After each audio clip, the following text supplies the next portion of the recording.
नमस्कार दोस्तों, स्वागत है आप सभी का एक बार फिर से हमारे YouTube चैनल किस्से कहानियाँ बाय स्नेह में। आज की इस कहानी में हम लेकर आए हैं रक्षाबंधन मनाने का कारण। पूरे देश में उत्साह के साथ मनाया जाने वाला यह त्योहार न केवल भाई बहन के प्रेम का प्रतीक अपितु परिवारों को आपस में जोड़े रखने का एक माध्यम है। रक्षाबंधन क्यों और कब आरंभ हुआ, इस विषय में कुछ कथाएं हैं। तो शुरू करते हैं हम भगवान विष्णु से। इस कथा के अनुसार दैत्यों के राजा बलि ने 110 यज्ञ पूर्ण कर लिए थे, जिस कारण देवताओं का डर बढ़ गया कि कहीं राजा बलि अपनी शक्तियों से स्वर्गलोक पर भी अधिकार न कर ले। इसलिए सभी देवता भगवान विष्णु के पास रक्षा के लिए पहुँचे। तब भगवान विष्णु ने वामन अवतार लिया और राजा बलि से भिक्षा मांगी। भिक्षा में राजा बलि ने 3 पग भूमि देने का निश्चय किया। तब भगवान विष्णु ने एक पग में स्वर्ग और दूसरे में पृथ्वी को लिया। जब राजा बलि ने तीसरा पग आगे बढ़ते हुए देखा तो वह परेशान हो गया और उसकी समझ में नहीं आ रहा था कि वह क्या करे। फिर बलि ने अपना सर वामन देव के चरणों में रखा और कहा कि आप अपना तीसरा पग यहाँ रख दें। और इस प्रकार राजा बलि से स्वर्ग एवं पृथ्वी पर निवास करने का अधिकार छीन लिया गया और बलि रसातल में चला गया।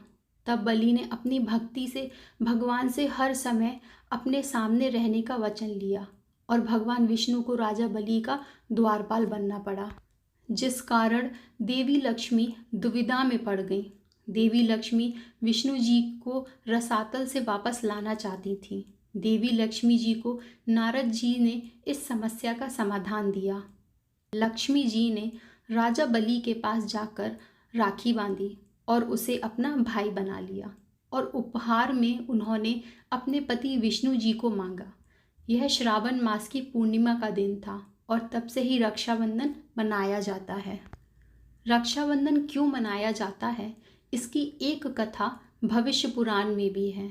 इस कथा के अनुसार प्राचीन काल में 12 वर्षों तक देव और असुरों के बीच युद्ध होता रहा। इस युद्ध में देवताओं की हार हो रही थी। तब इंद्रदेव गुरु बृहस्पति के पास पहुँचे। वहाँ पर इंद्रदेव की पत्नी सची भी उपस्थित थी। इंद्रदेव को दुखी देखकर इंद्राणी ने कहा, स्वामी, कल ब्राह्मण शुक्ल पूर्णिमा है। मैं विधि विधान के साथ एक रक्षा सूत्र तैयार करूंगी। आप उसे ब्राह्मणों से बंधवा लीजिएगा।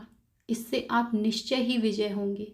अगले दिन इंद्र ने सची के कहे अनुसार वह रक्षा सूत्र एक ब्राह्मण से बंधवाया और युद्ध में विजय हुए।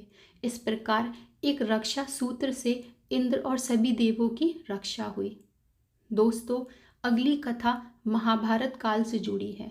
जब भगवान कृष्ण ने शिशुपाल का वध अपने चक्र से किया, तो जब चक्र भगवान कृष्ण के पास वापस आया तो उनकी उंगली कट गई। तब पांडवों की पत्नी द्रौपदी ने अपनी साड़ी का किनारा चीरकर उनकी उंगली में बांध दिया। तब भगवान कृष्ण ने वचन दिया कि वह सारी उम्र द्रौपदी की रक्षा करेंगे। इसी ऋण को चुकाने के लिए द्रौपदी के चीरहरण में भगवान कृष्ण ने द्रौपदी की रक्षा की। तो दोस्तों, यह थी रक्षाबंधन पर्व से जुड़ी कुछ पौराणिक कथाएं। आपको ये कथा कैसी लगी, हमें कमेंट बॉक्स में ज़रूर बताइएगा।